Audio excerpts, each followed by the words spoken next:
National Commission for Indian System of Medicine India से approved तथा Mahayogi Guru Gorakshnath Ayush University Gorakhpur से संबद्ध Sarvdev Ayurvedic Medical College and Mahamrityunjay Hospital Itaura Chandeshwar Azamgarh में BAMS Bachelor of Ayurvedic Medicine and Surgery course प्रारंभ हो चुका है। सभी अत्याधुनिक सुविधाओं से सुसज्जित इस आयुर्वेदिक मेडिकल कॉलेज कैंपस में नीट परीक्षा में सम्मिलित पात्र अभ्यर्थी काउंसलिंग के माध्यम से अपना प्रवेश करा सकते हैं। कॉलेज का कोड है A084। प्रवेश हेतु विस्तृत जानकारी के लिए संपर्क करें। संपर्क नंबर है 9415257492, 7838328678 तथा 9663699511। अब आपके शहर आजमगढ़ में CNG ऑटो, ई-रिक्शा एवं ई-स्कूटी का विशाल रेंज। भारत में सबसे ज्यादा माइलेज देने वाला ई-रिक्शा जो एक बार चार्ज करने पर चले 150 किलोमीटर। संपूर्ण उत्तर प्रदेश में डीलर बनने के लिए संपर्क करें। Ideal marketing company, roadways Azamgarh. Mobile number है 9305715825, 9305715826, 9305715827। कई दिनों की मेहनत के बाद आजमगढ़ पुलिस को आज बड़ी सफलता मिली है। आजमगढ़ पुलिस द्वारा गुम हुए कुल 17 एंड्रॉयड मोबाइल फ़ोन बरामद किया गया है। पुलिस ने इसकी कीमत 10 लाख रुपए बताई है। आजमगढ़ पुलिस द्वारा जनपद में गुम हुए कुल 17 एंड्रॉयड मोबाइल फ़ोन को CEIR पोर्टल के माध्यम से बरामद किया गया है। रिजर्व पुलिस लाइन सभागार में आजमगढ़ में अपर पुलिस अधीक्षक ग्रामीण चिराग जैन द्वारा प्रत्येक बरामद एंड्रॉयड मोबाइल फ़ोन को उनके स्वामियों को सुपुर्द किया गया है। आजमगढ़ जिले के महाराजगंज और तबरपुर ब्लॉक की महिलाओं ने प्राइवेट फाइनेंस वालों पर लोन देकर गलत तरीके से वसूली कर प्रताड़ित करने का आरोप लगाया है तथा DM से न्याय की गुहार लगाई है। आजमगढ़ जिले के महाराजगंज ब्लॉक और तबरपुर की ब्लॉक की लगभग 1 दर्जन से ऊपर महिलाओं ने एक साथ मिलकर जिलाधिकारी को प्रार्थना पत्र देकर आरोप लगाया कि उनके गाँव में कोरोना काल के दौरान प्राइवेट फाइनेंस कंपनियों द्वारा उन्हें लोन लिया गया। अब फाइनेंस वाले उनके घर आकर गलत तरीके से वसूली करते हैं और जबरन उनसे लोन चुकाने को कहते हैं। जिलाधिकारी पहुंची। महाराजगंज ब्लॉक की गोसाईपुर की रहने वाली चंदा ने बताया कि लॉकडाउन में उन लोगों को लोन दिया गया और उसमें उन्हें जबरन फंसाया गया। 13 बैंक से लोगों को लोन मिला है। लोन वाले अब लोगों को जबरन वसूली कर परेशान कर रहे हैं।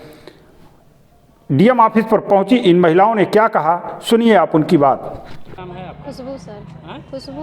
खुशबू कहाँ की रहने वाली? ताबापुर रहने वाली। थाना ताबापुर है सर। क्या मामला आज DM साहब का? DM साहब से ये लोन के बारे में सर रहा था। कितना लोन आप लोगों ने लिया? 40 लिए थे, 35 लिए थे, 25 लिए थे, मतलब भर चुके हैं। तब भी लोग घर में कितना 40 लाख की? नहीं 40,000। 40,000। हाँ सर। तो कितनी महिलाओं ने लोन लिया? 30-35 महिला लिए हैं। तो घर में घुस के मतलब डर जाते हैं, नहीं हमको लिया के दो, हाई करो वो करो, नहीं तो हम घर से जाएंगे नहीं। गाली फक्कड़ भी देते हैं, धमकी भी देते हैं। कहा था हम जब तक देंगे नहीं तब तक हम जाएंगे नहीं यहाँ पे से। बताइए हम गाड़ी बैठा के कर हम ले चलेंगे, सबको अधिकारी के नहीं करेंगे, वो करेंगे, नहीं देंगे पुलिस के थाना पकड़ाएंगे। हम कहीं जाइए, जब हम लोग को नहीं है तो हम लोग भर चुके हैं ना। जब रहता तो देते हैं, नहीं रहता तो कहाँ से देते हैं महिला लोग। आप लोग हाँ। बैंक जाके लोन लिए थे जो वो लोग आए थे घर पे सर। क्या बता के लोन लिए थे? जैसे बता के कुछ नहीं, ये मतलब जांच पड़ताल में गरीब लोग को पैसे वैसे नहीं रहते, जैसे वो होता है। हाँ सर। तो आज आप DM साहब से मिले? हाँ DM साहब उन्होंने क्या कह रहे हैं हम दूसरे ठाणे में भेजते हैं जाके। क्या नाम है आपका? चंदा। हाँ? चंदा। चंदा कहाँ की रहने वाली है? ग्राम गोसाईपुर, थाना महाराजगंज। क्या मामला आज DM साहब के आए थे? मामला यही हम लोगों का है कि हम लोग जो ये किस्त फाइनेंस लोन लिए हैं। कब का लिए हैं फाइनेंस? ये तो लॉकडाउन के पहले से ही चलता था, तो लॉकडाउन में हम लोग लिए हैं, उसी में हम लोग जो कि अब फंस गए हैं। समझ लीजिए एक दलदल तमामी हो गया है। कौन हम दिया था लोन तुम आप लोगों को?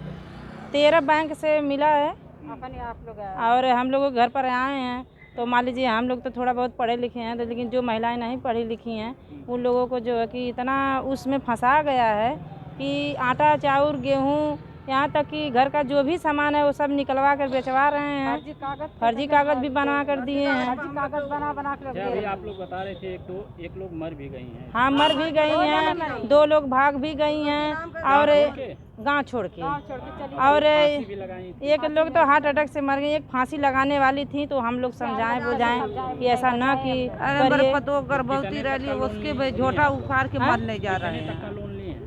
हम लोग लोन तो 13 बैंक से लिए हैं, तो देख लीजिए 40,000 35,000 ऐसे ऐसे करके सब में मिला है। तब से लेके अब तक लोन नहीं चुकता हुआ? चुकता हुआ है, तो जैसे मतलब उसी में से ऐसे तो जबरदस्ती करते हैं।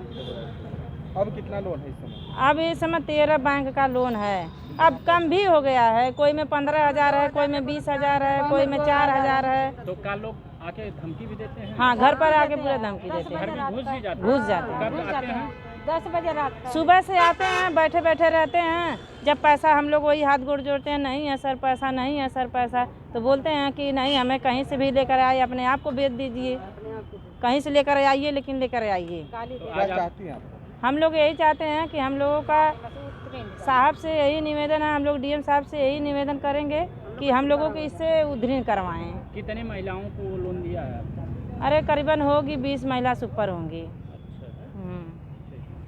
आजमगढ़ पहुंचे भोजपुरी के मशहूर कलाकार मनोज सिंह टाइगर उर्फ बतासा चाचा ने आजमगढ़ जिले से आजमगढ़ के सांसद दिनेश लाल यादव निरहुआ को तीसरी बार चुनाव मैदान में उतारे जाने पर खुशी जताई है।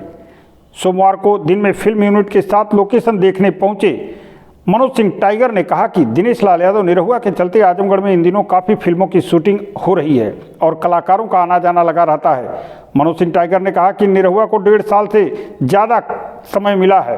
उन्होंने 1.5 वर्षों के दौरान काफ़ी काम किया है। यदि 5 साल तक का अवसर उन्हें मिलेगा तो आजमगढ़ में धमाल हो जाएगा। कहा कि जब हिंदी, तमिल, तेलुगु के कलाकार राजनीति में सेवा करते आ रहे हैं, भोजपुरी कलाकार तो जनता के प्रिय हैं। सरकार मान रही है तो अच्छी बात है। उन्होंने और क्या कहा, सुनिए आप उनकी बात। अपना पूरा परिचय देते हुए बताइए कि आज कलेक्ट्रेट क्यों आए हैं और क्या आपका आजमगढ़? सर, मैं मनोज सिंह टाइगर और आपका बतासा चाचा यहाँ आए हैं इसलिए, अब चूँकि अब दिनेश जी यहाँ से सांसद हैं तो उनके लिए और लोगों के लिए आना जाना लगा रहता है और यहाँ शूटिंग खूब हो रहा है, दिनेश जी करवा रहे हैं, तो हम लोग एक हिंदी फिल्म की शूटिंग के लिए लोकेशन देखने आए हैं और चुनाव नज़दीक है तो अब सरगर्मी तेज होगी, तो उस सिलसिले से भी घूम रहे हैं, टहल रहे हैं। भाजपा ने फिर एक बार निरहुआ जी को टिकट दिया है। जी जी। तो किस तरह की खुशी है या किस तरीके से आप लगेंगे उनके साथ? एकदम सर लगेंगे। जो वादा करके आए थे उसमें काफ़ी हद तक वो सफल भी हुए। रोड बनी, सड़कें बनी और 1.5 साल का समय जो है वो बहुत ज़्यादा होता नहीं है। सबसे बड़ी बात है वो आजमगढ़ में बने रहे, कोई भी व्यक्ति आया उससे मिले हैं और काम उन्होंने किया है। वो 1.5 साल बाकी साल पे भारी है और सरकार ने, संगठन ने, जनता ने विश्वास किया है और इस बार सब 5 साल में हंगामा मचाया जाएगा। बाकी जनता जनार्दन ने जिताएगी। 400 के पार रहेगी इस बार? भगवान तो चाह रहे हैं कि इस बार कलाकार काफ़ी आ रहे हैं राजनीति में जी। और अब पवन सिंह जी का भी नाम आया, कई लोगों का नाम आया, तो जी। क्या कहना है इस पे? जिस तरीके से अच्छा है सर, देखिए हिंदी के लोग और तेलुगु तमिल के लोग तो हमेशा राजनीति की सेवा करते रहे हैं। भोजपुरी के लोगों को भी सरकार और जनता उस लायक समझ रही है तो अच्छी बात है। और हम लोग जो है, हमारी भोजपुरी को तो ऐसे भी त्रासदी हमेशा सहनी पड़ी, कभी अश्लीलता कभी कुछ, लेकिन बहुत अच्छी बात है कि 2018 के बाद सिनेमा से अश्लीलता ख़त्म हो गया। एल्बम सिंगरों में अश्लीलता है, उसको ख़त्म करने की बात शुरू हो गई है और होगी। लेकिन सिनेमा से 2018 के बाद आप टेलीविज़न पे सिनेमा आता है, कोई भी सिनेमा उठा लीजिए, हम साले तक नहीं बोल पाते हैं। तो अब धीरे धीरे भोजपुरी को भी वो मान सम्मान मिलेगा अगर हमारे लोग आ रहे हैं बीच में। तो एक भोजपुरी में डायलॉग सुना दीजिए जनता। आजमगढ़ के जनता से यह कहल चाहब के भैया बतासा के गोड़वा से लेके मुड़वा तक दिमक हुए हो, ऐसे प्यार देहत रहिया, एकदम हमारे लोगों छाए रहो यहाँ के। जय जय बोले बाबा। आशा बहु कल्याण समिति उत्तर प्रदेश द्वारा आजमगढ़ जिले में अपनी 9 सूत्री मांगों को लेकर कलेक्ट्रेट क्षेत्र में प्रदर्शन किया गया। इस दौरान सैकड़ों की संख्या में आशा कार्यकर्त्री सड़क पर धरने पर बैठ गई। काफी देर तक धरने पर बैठने के चलते जाम की स्थिति उत्पन्न हो गई। अधिकारियों द्वारा समझाने बुझाने के बाद ये आशा कार्यकर्त्री सड़क से उठकर कुंवर सिंह उद्यान में चली गई और धरने पर बैठ गई। आपको बता दें, आशा बहुओं ने सबसे पहले कुंवर सिंह उद्यान पार्क में सैकड़ों की संख्या में जुटकर रणनीति तय की। इसके बाद नारेबाजी करते हुए सड़क पर चली गई। अपनी एकता को दिखाते हुए सरकार से अपनी मांगों पर मुखर आवाज उठाई। उन्होंने अपनी मांगों में प्रोत्साहन राशि को हटाकर निश्चित मानदेय देने की मांग की। कहा कि आशा बहु को 18,000 और आशा संगनियों को 24,000 मानदेय दिया जाए। उन्होंने और क्या कहा, सुनिए आप उनकी बात। अपना परिचय बता दें। मैं मीनू भारती, आशा की जिला उपाध्यक्ष, आजमगढ़ जिला से। किस मांगों के लिए धरना प्रदर्शन लगातार? जो हम लोग को मांग को लेकर 2000 और 2200 रुपये से हम लोग की आशाओं का काम नहीं चलने वाला है और हम 2006 से हमारी आशा वर्कर काम कर रही हैं, जिसको 2000 के लिए दिन रात दौड़ाया जाता है। मेरी आशा 24 घंटे कब उनको जाना है, कब फ़ोन आया उनको जाना है। मरीज को लेकर के जब भी फ़ोन आता है, गर्भवती महिलाओं से लेकर के कोई भी प्रकार का अगर दिक्कत है तो मेरी आशाओं को बुलाया जाता है। इसको लेकर के हम लोग धरना कर रहे हैं और हम लोग को सरकार से यही कहना है, यही मांग करना है कि हमारी आशाओं को जो छोटा करके जो दे रही हैं 2200 रुपये करके, हमको नहीं चाहिए। हमको हमारी आशाओं को राज्य कर्मचारी का दर्जा घोषित करें या तो हम लोग का वेतन बना दें। लगभग कितनी संख्या होगी? 1000 की संख्या है। मेरी प्रदेश अध्यक्ष सीमा सिंह भी आ रही हैं और जब आएंगी तब हम लोग डीएम साहब को ज्ञापन देंगे और डीएम साहब हम लोग का जो ये मांग है, मांग पत्र को मुख्यमंत्री प्रधानमंत्री तक पहुँचाएँ। अपना परिचय बता दें। मेरा नाम विभा है, आशा बहु कल्याण समिति जिला अध्यक्ष आजमगढ़। इसी मांगों के लिए धरना प्रदर्शन? हमारी 9 सूत्री मांगे हैं। 15-16 में हम लोगों ने लखनऊ इको गार्डन में आशा बहु कल्याण समिति के बैनर तले धरना दिया गया, जिसमें हमारी मांगे नहीं पूरी हुई तो हम लोग 20 फरवरी से कलम बंद हड़ताल किए हैं और आज हम लोग जिला अधिकारी महोदय के माध्यम से मुख्यमंत्री जी को, माननीय मुख्यमंत्री जी को अपना ज्ञापन देना चाह रहे हैं।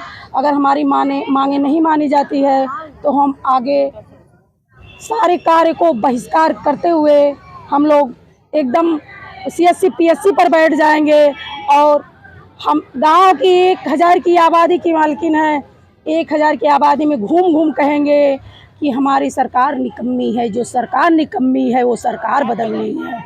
लगातार कितनी बार धरना आप लोग यहाँ दे? हम लोग लगातार धरना दे रहे हैं लेकिन सरकार कोई सुनवाई नहीं हम लोग की कर रही है, जबकि हम या तो हमें सरकार में राज्य कर्मचारी का दर्जा दे, या तो हमें किसी श्रेणी में रखे। एक मजदूर जो है कि मजदूरी करके 8 घंटे ड्यूटी करके वो मजदूरी अपनी करके 400 मजदूरी लेके चला जाता है। हम आशाएं 75 रुपये पे ड्यूटी करती हैं। हमारी सरकार कहती है बेटी पढ़ाओ बेटी बचाओ। अरे हम भी तो किसी की बेटी है, हम भी तो महिला हैं। हम घरों जाके आपकी स्वास्थ्य सेवाओं को घरों में पहुँचाते हैं और हमारे ही परिवार, हमारे ही बच्चे जो है कि सारी सुविधाओं से वंचित है। हम अपने बच्चों का, अपने परिवार का भरण पोषण नहीं कर पा रहे हैं, तो ऐसी सरकार की क्या जरूरत है हमें, जो हम अपना खुद परिवार नहीं चला पा रहे हैं और जनता की सेवा कर रहे हैं।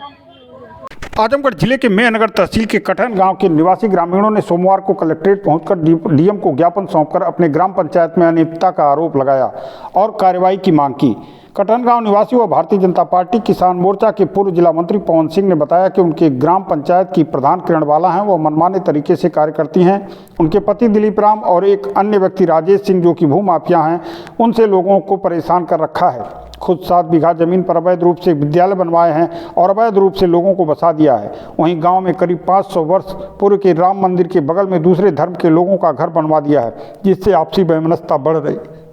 इसके अलावा हर घर जल मिशन योजना में बस्ती की तरफ से पानी का वाल्व बंद कर दिया गया है, जिससे ग्रामीणों को पानी नहीं मिल पा रहा है, लेकिन अपने पोखरी में पानी डलवाकर मछली पालन कर रहा है।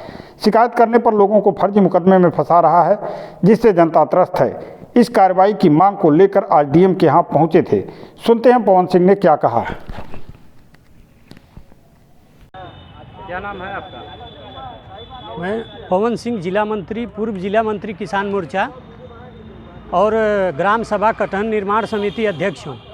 आज आप डीएम साहब के आए थे, क्या है पूरा मामला? पूरा मामला यही है कि ग्राम सभा कटहन में जो महिला किरणबाला प्रधान हैं वह कभी मीटिंग नहीं लेती हैं। हम लोग गांव के सदस्य हैं और न कोई राय ली जाती है। अपनी मनमर्जी से उनके पति हैं दिलीप राम और पूर्व राजेश प्रधान हैं, जो 7 बीघा से ऊपर सरकारी ज़मीन पर विद्यालय बनाए हैं, मुसलमानों का घर बना दिए हैं।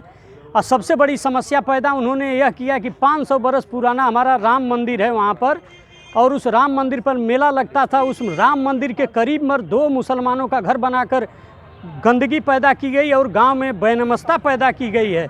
मैं पूरी सरकार से मांग करता हूं कि उस राम मंदिर के यहाँ से वो अवैध मकान बनाया गया है जो उसको हटाया जाए, जिससे गांव के विवाद को समाप्त किया जाए और ये भू माफिया पर कड़ी से कड़ी कार्रवाई होनी चाहिए, यह गांव में अनेकों लोगों को फर्जी मुकदमे करवाता है और खुद सरकारी ज़मीनों पर कब्जा किया है, पोखरे पर ज़मीन कब्जा किया है। और जो सरकार हर घर जल नल पानी चलवा रही है और यह पूर्व प्रधान राजेश सिंह और वर्तमान प्रधान पति द्वारा पानी को बंद कर दिया गया है और गांव के वाल को बंद करके और राजेश सिंह के घर 24 घंटा पानी जा रहा है और पोखरे पर कब्जा करके मछली पालन किया जा रहा है। मैं सभी महोदय से मैं आरएसएस और भारतीय जनता पार्टी के संस्कार पर राजनीति और सहयोग करने वाला व्यक्ति हूं और मैं सभी से निवेदन करता हूं कि ऐसे भूमाफिया राजेश सिंह पर कड़ी से कड़ी कार्रवाई हो, जिससे आने वाले भविष्य में कोई ऐसी गलती न करे। आज डीएम साहब से आप मिले हैं? आज डीएम साहब से मिलकर पूरी बात रखी है कि सर इस आदमी को कड़ी से कड़ी कार्रवाई करके जितना सरकारी भूमि पर कब्जा किया है उसको हटवाया जाए और इसको तुरंत कार्रवाई करके उसको जेल में डाला जाए, नहीं तो ये गांव में बेनमस्ता पैदा करता है। अब आपके शहर आजमगढ़ में सीएनजी ऑटो, ई रिक्शा एवं ई स्कूटी का विशाल रेंज। भारत में सबसे ज्यादा माइलेज देने वाला ई रिक्शा जो एक बार चार्ज करने पर चले 150 किलोमीटर। संपूर्ण उत्तर प्रदेश में डीलर बनने के लिए संपर्क करें। Ideal marketing company, roadways Azamgarh. Mobile number है 9305715825, 9305715826, 9305715827।